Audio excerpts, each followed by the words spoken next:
नमस्कार, सुप्रभात। एमपी खबरों के साथ मैं हूं रीनू यादव। बुलेटिन की शुरुआत करेंगे एक अच्छी खबर के साथ। वर्ल्ड इकोनॉमिक फोरम के तीसरे दिन कमलनाथ सरकार को निवेश के मामले में बड़ी सफलता मिली है। सऊदी अरब की company Saudi Arab agriculture and live stock investment company से एमपी में 125 करोड़ रुपए का एफडीआई मिला है। ये एफडीआई मंडीदीप स्थित दावत फूड कंपनी लिमिटेड में किया जाएगा। इसके साथ ही एनर्जी के क्षेत्र में निवेश के लिहाज से भी एमपी सरकार को कामयाबी मिली है। 650 मेगावाट क्षमता के 2 सेंट्रल विंड एनर्जी प्रोजेक्ट को भी मंजूरी मिली है और एक project soft bank energy Japan और दूसरा इंग्लैंड के एक्टिस की ओर से पूरा किया जाएगा। इस प्रोजेक्ट से सूबे में करीब 4000 करोड़ रुपए का निवेश होगा। और इसके अलावा फोरम के तीसरे दिन सीएम कमलनाथ ने अमेजन वेब सर्विस के वाइस प्रेसिडेंट मैक्स पीटरसन से एमपी में डाटा सेंटर इंडस्ट्री के बारे में भी विस्तार से चर्चा की। मुलाकात के दौरान मैक्स पीटरसन ने सीएम कमलनाथ को बताया कि फिलहाल दिल्ली, मुंबई, हैदराबाद, बेंगलुरु, पुणे और चेन्नई में अमेजन वेब डाटा सेंटर के क्षेत्र में काम कर रही है। कंपनी मध्य प्रदेश में भी निवेश का इरादा रखती है और इस पर सीएम कमलनाथ की ओर से उन्हें मध्य प्रदेश में कारोबार के लिए बेहतर संभावनाओं और सुविधाओं के बारे में जानकारी दी गई। इसके अलावा सीएम कमलनाथ ने वर्ल्ड इकोनॉमिक फोरम के अध्यक्ष बॉर्ज बेंड्रे और लुलु ग्रुप के मालिक मोहम्मद यूनुस अली से भी मुलाकात की। सीएम ने सिंगापुर के communication and information minister S Eswaran से भी मुलाकात की है। तो प्रदेश के मुख्यमंत्री कमलनाथ स्विट्जरलैंड के दावोस दौरे पर हैं। दौरे पर सीएम जहां उद्योगपतियों से मिलकर प्रदेश में निवेश का उनको न्योता दे रहे हैं, तो वहीं सीएम कमलनाथ ने नेटवर्क 18 से एक खास बातचीत में कहा कि हमारी पहली प्राथमिकता प्रदेश के स्थानीय लोगों को रोजगार मुहैया कराना है। वहीं सीएम कमलनाथ ने यह भी साफ कर दिया है कि उनकी सरकार बाहर से सस्ता श्रम लाने के बिल्कुल खिलाफ है। People locally who belong to the state of Madhya Pradesh, why would you then bring in reservation for the private sector? Because if you're getting cheaper labor from outside, that's what we don't want. It's nothing to do with competitiveness. The people in that area where investment comes must get the first preference. You know, they have a first charge on employment. So we are not saying 100%. We are saying 70%. That's quite a significant number. Absolutely. They have it in every other state in India. You go to Tamil Nadu, you go to Kerala, you go to West Bengal, they say you must know the local language. You go to any interview, pass a written test in the local language. Yeah. That is protection. We don't have that. So Harda में बीती रात एक बड़ा train हादसा टल गया। यहाँ फिरोजपुर से मुंबई की ओर जाने वाली 12138 पंजाब मेल एक्सप्रेस में तकनीकी खराबी की वजह से कपलिंग टूट गई। कपलिंग टूटने से इंजन से गार्ड की बोगी और उससे जुड़े 6 कोच लगे होने से पीछे छूट गए। हरदा स्टेशन से 500 मीटर दूर 6 कोच रह गए और इंजन समेत बाकी के कोच को लेकर ट्रेन हरदा स्टेशन के प्लेटफॉर्म नंबर 3 पर पहुंच गई। अचानक हुई इस घटना से रेलवे विभाग और यात्रियों में हड़कंप मच गया। रेलवे विभाग के कर्मचारी मौके पर पहुंचे। पंजाब मेल को हरदा स्टेशन से वापस पीछे लाया गया और बाकी बचे 6 कोच से जोड़ने के लिए काम शुरू किया गया। रेलवे के कर्मचारियों द्वारा कपलिंग बदली गई। यात्रियों का कहना था कि ट्रेनें धीमी थी और इसलिए हादसा नहीं हुआ। अगर ट्रेन की गति तेज होती तो बड़ी घटना हो सकती थी।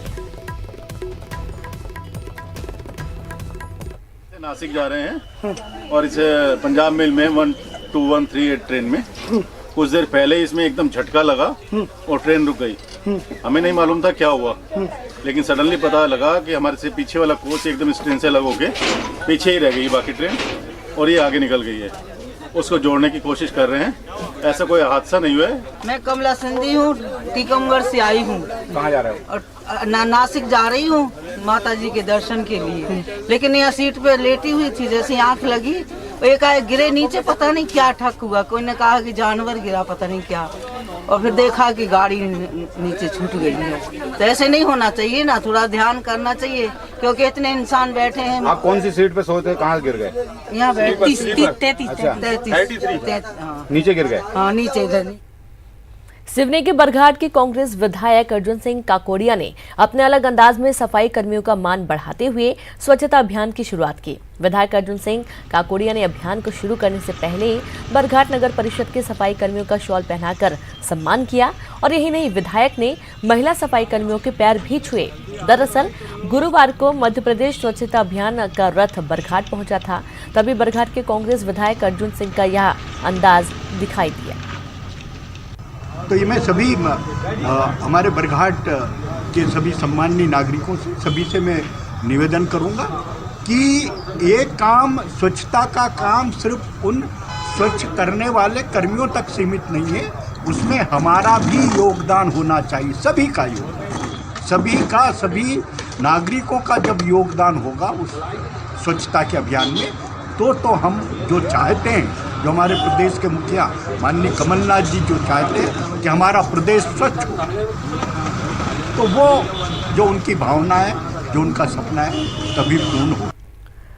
बुंदेलखंड के विकास के लिए दिए गए बुंदेलखंड पैकेज में गड़बड़ी की फाइल फिर से खुल गई है। कांग्रेस सरकार अब बुंदेलखंड पैकेज की राशि में किए गोलमाल को लेकर जांच करा रही है।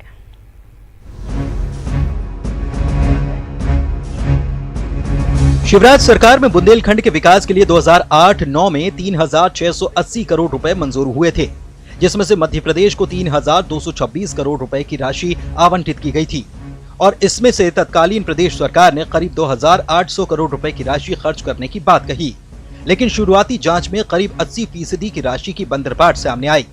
इसमें जल संसाधन विभाग, पीएचई विभाग, वन विभाग, कृषि विभाग को कई काम शुरू कराने थे, लेकिन पता चला कि डीपीआर ही अधूरी और गलत तरीके से बनाई गई, जिसके बाद मामला ईओडब्ल्यू में है और जांच का काम भी शुरू हो चुका है। जहाँ जहाँ किसी भी प्रकार की आर्थिक अनियमितताएं पाई जाएगी, वो किसी स्केल पे किसी ने की हो, कोई जुड़ा हुआ हो, सबके खिलाफ कार्रवाई होगी। जो बुंदेलखंड के भविष्य के साथ घोटाला करा है, जांच उसकी चल रही है और ईओडब्ल्यू अपनी जांच कर रही है। एक भी जिसने मध्य प्रदेश की जनता के साथ दुर्व्यवहार किया है, उसके साथ धोखा दिया, उसको बख्शेगी नहीं कांग्रेस पार्टी की सरकार। आइए अब जान लीजिए कि जिले में कितनी रकम खर्च की जानी थी। सागर जिले में 840 करोड़ रुपए, छतरपुर जिले में 918 करोड़ रुपए, दमोह जिले में 619 करोड़ रुपए, टीकमगढ़ जिले में 503 करोड़ रुपए, पन्ना जिले में 414 करोड़ रुपए, दतिया जिले में 331 करोड़ रुपए।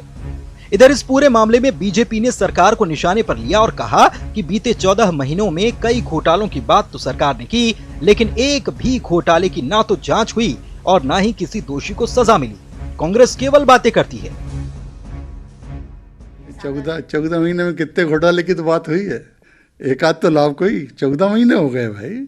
केवल एक कहते रहने से नहीं होगा। आप घपला हुआ जांच करिए, आपको फ्री हैंड, जिसने घपला किया जो दोषी उसे फांसी पे चढ़ा दीजिए, आप सरकार हैं। लेकिन आप क्या कर रहे हैं 14 महीने में? केवल यही कह रहे हैं पिछले ये हुआ, आप तो कुछ करिए महाराज। एक बार फिर से बुंदेलखंड चर्चा में है, लेकिन इस बार विकास के लिए नहीं बल्कि विकास के लिए जारी किए गए हजारों करोड़ के पैकेज में गड़बड़ी के लिए। देखना होगा मामले में केवल राजनीति होती है या फिर वाकई कोई ठोस कार्रवाई होगी। भोपाल से न्यूज़ 18 के लिए रंजना दुबे की रिपोर्ट। और खबर भोपाल से, जहां बीजेपी प्रदेश भर में करेगी प्रदर्शन। जिला मुख्यालयों पर होगा प्रदर्शन। राजगढ़ की घटना को लेकर ही प्रदर्शन किया जाएगा। सड़क पर उतरेंगे बीजेपी के बड़े नेता। माफिया के खिलाफ कार्रवाई का भी विरोध किया जाएगा। तो माफियाओं के खिलाफ लगातार जिस तरीके से कार्रवाइयां हो रही हैं, इससे बीजेपी काफी नाराज भी है और ये कहा जा रहा है कि जो बेकसूर लोग हैं उनको भी परेशान किया जा रहा है। कार्रवाइयां हो रही हैं। भोपाल से बड़ी खबर है, बीजेपी प्रदेश भर में प्रदर्शन करेगी। जिला मुख्यालयों पर यह प्रदर्शन होगा। और सहयोगी पूजा माथुर लाइव जुड़ गई है। पूजा, बीजेपी प्रदेश भर में प्रदर्शन करेगी। पहले तो थप्पड़ कांड को लेकर प्रदर्शन है, दूसरा माफियाओं के खिलाफ कार्रवाई को लेकर काफी नाराज हैं।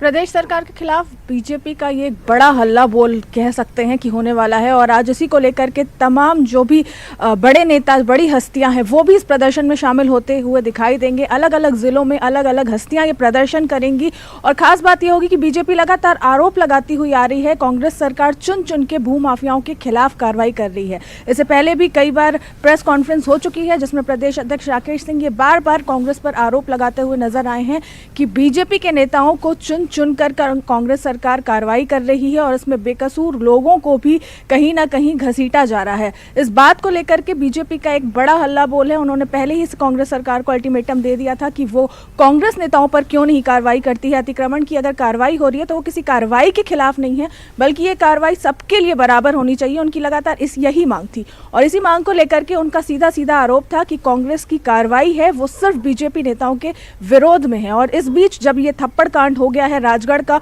तो बीजेपी का साफ तौर पे एक आरोप ये भी है कि जिस तरीके से बीजेपी के प्रदर्शनकारियों के साथ लाठीचार्ज की गई और जो एक अमानवीय व्यवहार किया गया उनके साथ, वो कहीं ना कहीं वाजिब नहीं था, जिसको लेकर के आज तमाम बड़े हस्तियां जिला मुख्यालयों पर प्रदर्शन करती हुई नजर आएंगी और राज्यपाल के नाम पर कलेक्टरों को ज्ञापन भी सौंपा जाएगा कि कांग्रेस सरकार के खिलाफ सख्त कार्रवाई करे। और जिस तरीके से ये बीजेपी का बड़ा हल्ला बोल है कांग्रेस के खिलाफ में, ये सभी मुख्यालयों पर, सभी जिलों पर होगा और लगातार कांग्रेस सरकार को विपक्ष के तौर पर बीजेपी चेतावनी देती हुई आ रही है कि कार्रवाई करनी है तो सबके लिए बराबर अधिकार के साथ करें, ना कि सिर्फ बीजेपी नेताओं को चुन चुन के की जाए। उनका साफ तौर पर यही कहना है कि जो भू माफियाओं के खिलाफ कार्रवाई की जा रही है कभी भी बीजेपी उसके खिलाफ नहीं है, लेकिन ये कार्रवाई बीजेपी नेताओं को चुन चुन के ना की जाए। उनका आरोप लगातार यही किया गया है कि कांग्रेस नेता और बीजेपी नेता दोनों ही अगर एक जिले पे हैं, उसके बावजूद अगर बीजेपी नेता के पास दस्तावेज होने के बावजूद कांग्रेस सरकार उस पर अतिक्रमण की कार्रवाई कर देती है, जबकि कांग्रेस नेताओं को हाथ तक नहीं लगाती। ये कहीं ना कहीं सही व्यवहार नहीं है और इसी के खिलाफ आज बीजेपी का एक बड़ा हल्ला बोल प्रदर्शन है जो पूरे मध्य प्रदेश में देखने को मिलेगा। जी रेणु। जी बिल्कुल पूजा, जहां एक तरफ जो थप्पड़ कांड हुआ था उसको लेकर सियासत तो हो ही रही है, भूमाफियाओं के खिलाफ जो लगातार कार्रवाई इस वक्त कमलनाथ सरकार करवा रही है, इससे भी बीजेपी को काफी दिक्कत हो रही है। बिल्कुल, जैसा मैंने आपको पहले बताया कि बीजेपी का साफ तौर पर आरोप है कि ये कार्रवाई सबके लिए समान अधिकार के तौर पर नहीं हो रही है।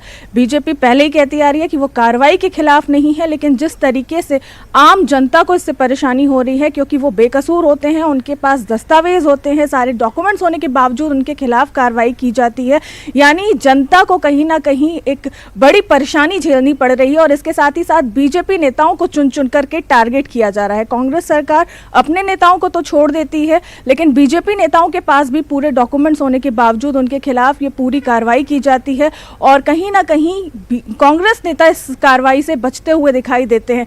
तो इन्हीं आरोपों को लेकर के आज बीजेपी एक बड़ा हल्ला बोल करने वाली है, प्रदर्शन करने वाली है और जिला मुख्यालयों पर ये तमाम जो भी बड़ी हस्तियां होंगी। अगर मैं भोपाल की बात करती हूँ तो पूर्व सीएम शिवराज सिंह चौहान और सांसद प्रज्ञा सिंह ठाकुर आज कलेक्टर मुख्यालय पर होंगे और वहां पर कलेक्टर के नाम ज्ञापन सौंपते हुए नजर आएंगे। माफ कीजिएगा, राज्यपाल के नाम कलेक्टर को ज्ञापन सौंपते हुए नजर आएंगे। तो वहीं प्रदेश अध्यक्ष राकेश सिंह भी इंदौर में होंगे। ऐसे ही तमाम जितनी बिल्कुल पूजा, यानी कि आज जोरों शोरों से प्रदर्शन देखने को मिलेगा बीजेपी का। बहुत बहुत शुक्रिया आपका तमाम जानकारी साझा करने के लिए। और इसी बीच एक और अहम खबर देवास से है। आग का तांडव देखने को मिला। पीठा रोड स्थित फर्नीचर दुकान में आग लग गई। आग लगने का कारण अज्ञात है। फायर ब्रिगेड की मदद से आग पर काबू पाया गया। लाखों के नुकसान की आशंका जताई गई है। बड़ी खबर आपको दे रहे हैं देवास से। आग का तांडव देखने को मिला है। फर्नीचर की दुकान में आग लगी। आग कैसे लगी साफ नहीं हो पाया है। फायर ब्रिगेड को सूचना दी गई। मौके पर पहुंची दमकल विभाग ने आग को बुझाने की कोशिश की, लेकिन जब तक आग को बुझाया जाता लाखों का नुकसान हो चुका था। ब्रेक के बाद एक बार फिर से आप सभी का स्वागत है। प्रदेश में रेत माफिया अब अवैध तरीके से परिवहन के नए तरीके ईजाद कर रहे हैं। बैतूल में भी ऐसे ही मामले का खुलासा हुआ, जिसे देख खनिज विभाग भी दंग रह गया।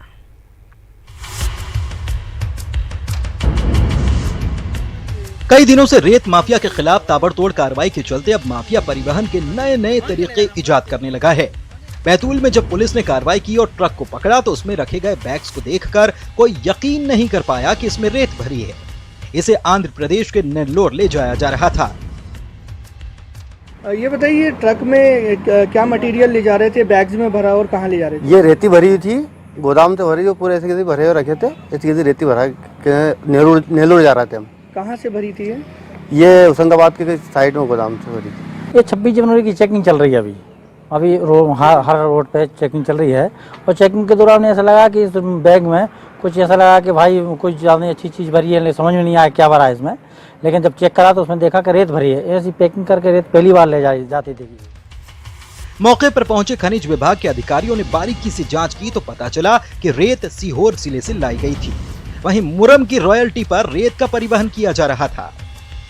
ये रेत विक्रय हेतु नेल्लौर आंध्र प्रदेश ले जाई जा रही थी। अब क्या कार्रवाई कर रहे हैं? अब इसमें प्रकरण में जांच कर रहे हैं कि ये ईटीपी कहां से कैसे क्या जारी हुई, इस संबंध में वरिष्ठ अधिकारियों को अवगत कराकर इसकी जांच कराई जाएगी। मध्य प्रदेश की नर्मदा, तवा और ताप्ती नदी के किनारों की रेत दूसरे राज्यों में ऊंचे दामों पर बिकती है और इसी वजह से अब रेत माफिया इस कीमती रेत को इतने सलीके से पैक करके उसका परिवहन कर रहे हैं जिससे किसी को शक तक न हो। देखना होगा इस पर लगाम कैसे लगेगी। ऋषि कुमार नायडू, न्यूज़ 18, मध्य प्रदेश, छत्तीसगढ़। खरगोन में से गांव के देवरी ग्राम पंचायत के किराडिया फालिया प्राथमिक स्कूल में डिप्टी कलेक्टर जब औचक निरीक्षण पर पहुंचे तो यहां 8वीं फेल युवक बच्चों को पढ़ा रहा था। पूछताछ में पता चला कि रामेश्वर रावत नाम के मास्टर जी तो आते ही नहीं हैं, बल्कि उन्होंने खुद 4000 रुपए महीने पर एक युवक को पढ़ाने का ठेका दे रखा है। ग्रामीणों से भी डिप्टी कलेक्टर ने जब बात की तो इस बात की पुष्टि हो गई। वहीं जब उपस्थिति रजिस्टर चेक किया गया तो उसमें भी 5 दिनों से हस्ताक्षर नहीं मिले। खास बात यह है कि शाला में रामेश्वर रावत और झबर सिंह चौहान नाम के 2 टीचर्स नियुक्त हैं, लेकिन मौके पर दोनों ही नहीं मिले। और कौन सा स्कूल, कहाँ का स्कूल है ये? पिछले 9 दिनों से मौत के खिलाफ जंग लड़ रहा धन प्रसाद अहिरवार आखिरकार अपनी जंग हार गया और साथ ही अपने पीछे छोड़ गया ढेर सारे सवाल।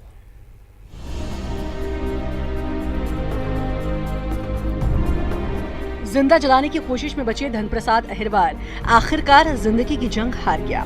अनुसूचित जाति के युवक धनप्रसाद अहिरवार को बीते 14 जनवरी को सागर में जिंदा जलाने की कोशिश की गई थी, जिसको गंभीर हालत में एमपी सरकार ने बेहतर इलाज के लिए दिल्ली के सफदरजंग अस्पताल में भर्ती कराया था, जहां इलाज के दौरान उसकी मौत हो गई। वहीं धनप्रसाद की मौत के बाद अब इस पर सियासत भी शुरू हो गई है। बीजेपी के प्रदेश अध्यक्ष राकेश सिंह ने बयान जारी कर कहा कि सरकार की तुष्टीकरण की राजनीति ने उसकी जान ली है। साथ ही नेता प्रतिपक्ष गोपाल भार्गव ने अपने बयान में आरोप लगाया कि सरकार ने समय रहते युवक की सुध नहीं ली, जिसके चलते उसकी मौत हो गई। हम सीधे सीधे कहें तो मध्य प्रदेश की कांग्रेस की सरकार ने उसकी हत्या की है। अगर समय रहते उसकी चिंता कर लेते तो उस गरीब की जान जाने से बच जाती, लेकिन चूंकि उसको जिन लोगों ने मारा है वो अल्पसंख्यक समाज से आते हैं और ये मरने वाला अनुसूचित जाति का व्यक्ति है। अनुसूचित जाति के व्यक्तियों के नाम की दुहाई देते देते राजनीति करने वाली ये कांग्रेस, जब वोट बैंक की तुष्टीकरण की बात आती है, सांप्रदायिकता की बात आती है, तो अपने वोट बैंक को मजबूत करने के लिए ये किसी भी कीमत पर चले जाते हैं। सरकार को आगाह करने के बावजूद भी उस दलित युवक के लिए बचाया नहीं जा सका। इसमें सरकार की, शासन की, प्रशासन की पूरी तरह से लापरवाही है और मैं सरकार से अपेक्षा करूंगा कि दलितों के ऊपर अत्याचार की ऐसी घटनाएं अब दोहराई नहीं आए। दूसरी तरफ धनप्रसाद की मौत पर सरकार डैमेज कंट्रोल में जुट गई है। सीएम कमलनाथ ने ट्वीट कर धनप्रसाद की मौत पर दुख व्यक्त किया और पीड़ित परिवार को हर संभव मदद का भरोसा दिया। अहिरवार ने घर पर एहतियातन पुलिस बल तैनात कर दिया, साथ ही वहां नेताओं के पहुंचने का सिलसिला भी शुरू हो गया। बहरहाल अनुसूचित जाति का हितैषी होने का दावा करने वाली सरकार में अगर किसी की ऐसी मौत होती है तो जाहिर है कि विपक्ष सवाल तो उठाएगा ही। Bureau report, news 18। सागर के धनप्रसाद अहिरवार की मौत के बाद अब सियासत और तेज हो गई है। बीजेपी जहां सरकार को घेर रही है और पीड़ित परिवार को 10 लाख की मदद की मांग कर रही है, तो वहीं मंत्री हर्ष यादव ने राजनीति न करने को कहा। वहीं एसपी अमित सांघी ने कहा कि आरोपियों को जेल भेज दिया गया है और परिजनों के आरोप पर पुलिसकर्मियों की लापरवाही की जांच की जा रही है। दोषी पाए जाने पर सख्त कार्रवाई होगी। बेहतर से बेहतर इलाज मध्य प्रदेश सरकार के द्वारा सागर से लेकर भोपाल और दिल्ली तक कराया गया है। आरोप लगाना भारतीय जनता पार्टी की संस्कृति रही है। हर मामले को राजनीतिकरण नहीं करना चाहिए।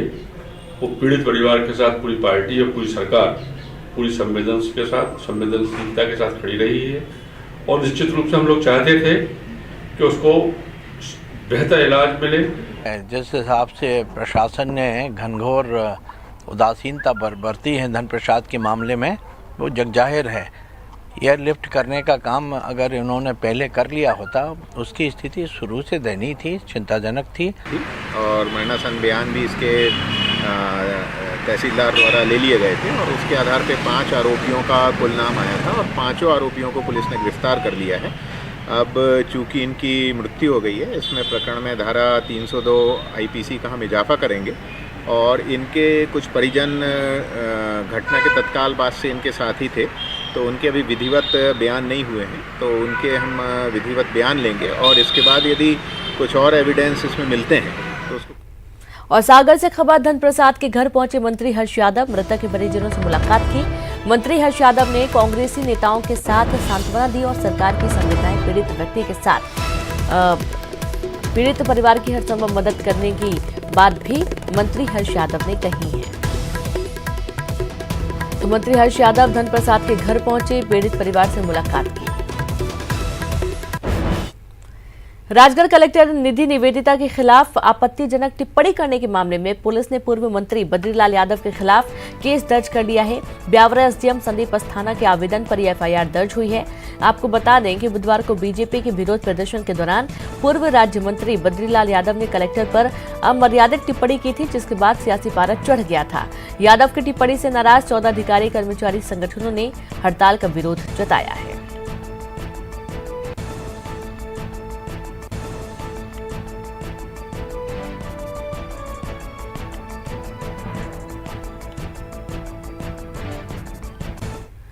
तो FIR पर राजगढ़ SP ने क्या कहा, आइए सुनाते हैं।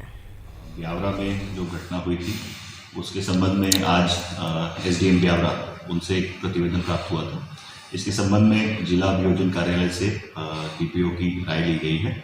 उसके बाद पूर्व मंत्री बद्रीलाल यादव, उनके खिलाफ धारा 188 और 294 IPC का मुकदमा दर्ज कर दिया गया है। तो आगे क्या होगा सर, गिरफ्तारी कब तक हो पाएगी इस मामले में? इसको विवेचना में लिया गया है, आज अपराध दर्ज किया गया, विवेचना में लिया गया है। इसके बाद शीघ्र ही इसमें अग्रिम मैदान।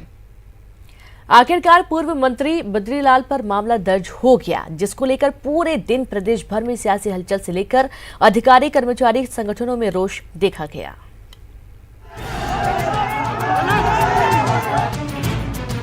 राजगढ़ के ब्यावरा का बवाल रोजाना नया मोड़ लेता जा रहा है। पहले सड़क पर संग्राम होता है, फिर उस पर बीजेपी का शक्ति प्रदर्शन होता है, जिसमें नेताओं के अधिकारियों के प्रति बिगड़े बोल भी सामने आते हैं। खासकर बद्रीलाल यादव के बयान ऐसे थे कि जिसे हम आपको सुना भी नहीं सकते, जिसके बाद मामला अलग रंग अख्तियार कर लेता है। और अब इस पूरे मामले में नेताओं के साथ साथ अधिकारी कर्मचारी संघ भी उतर गया है, जो राजगढ़ में दिखा, जहां 14 से ज्यादा संगठनों ने कलम बंद हड़ताल किया और काली पट्टी बांधकर प्रदर्शन किया है। वहीं मुरैना की महिला कलेक्टर प्रियंका दास ने भी घटना के विरोध में काली पट्टी बांधकर दफ्तर में काम किया। नीमच दौरे पर आए प्रभारी मंत्री हुकुम सिंह कराड़ा ने कलेक्टर से अभद्रता मामले में DM का जमकर पक्ष लिया और कहा कि उनका सम्मान होना चाहिए। मुझे इस बात पे गर्व है कि वो महिला होते हुए भी उसने साहस दिखाया और कानून का साथ दिया। इसके लिए मैं उसकी सराहना करता हूं और मुझे गर्व है उस पर। वहीं बद्रीलाल के बयान के बाद बीजेपी में डैमेज कंट्रोल की कवायद शुरू करनी पड़ी। पार्टी के बड़े नेताओं के समझाने पर बद्रीलाल ने माफी मांगी।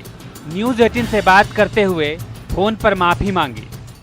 इस मेरी बात से यदि किसी प्रकार से चोट लगी हो, तकलीफ हुई हो, तो मैं मेरे शब्द को वापस लेता हूँ। आप माफी मांगते हैं, आप ये मानते हैं कि आपसे गलती हुई है? हाँ, तो मैं मेरा शब्द वापस लेता हूँ, नहीं बोला था मैंने। बहरहाल ब्यावरा का बवाल फिलहाल थमता नजर नहीं आ रहा है, क्योंकि पूरे मामले में सभी को पॉलिटिकल माइलेज जो मिल रहा है। Bureau report, news 18। कमलनाथ सरकार में सामाजिक न्याय मंत्री लखन घनघोरिया ने राजगढ़ विवाद पर बीजेपी को आड़े हाथों लिया। उन्होंने कहा कि अभद्र भाषा का इस्तेमाल बीजेपी नेताओं की मानसिक विकृति है। विपक्ष गोपाल भार्गव जी हमेशा कुछ ना कुछ कहते रहते हैं और आधारहीन बात करना उनकी आदत में शुमार हो चुका है। इसलिए उनकी बातों को कोई गंभीरता से लेता भी नहीं है। ये और इसी के साथ इस बुलेटिन में इतना ही। एक छोटे से ब्रेक के बाद छत्तीसगढ़ की बात। नमस्कार।